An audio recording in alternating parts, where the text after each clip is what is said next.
name is Weston Struwe. I'm a PI and a UKRI Future Leaders Fellow in the Department of Chemistry, and I'm based in the Kavli Institute. So our work focuses on sugars, complex oligosaccharides that are commonly referred to as glycans. And you can think of these as sort of very large branch structures, like a tree. But our work principally focuses on viruses and understanding how proteins on the surface of viruses are modified with these carbohydrates. And we try to understand how structure and structural dynamics regulates how these sugar structures are added.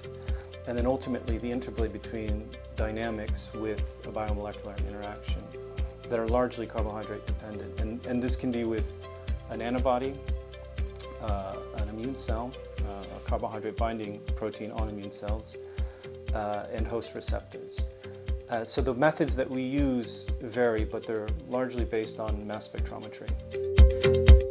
So this is an eye mobility mass spectrometer, and we use this in different ways. One of the methods that we do is glycomics and glycoproteomics. So this is how we analyze the structure of carbohydrates as well as the position on a protein. This instrument's unique in the sense that it has an ion mobility cell, which separates ions based on their size, shape, and charge.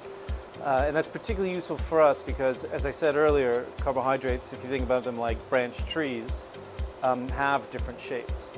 So we can separate these different shapes inside the instrument, and once we've separated them, we can analyze what their structures are by breaking them apart.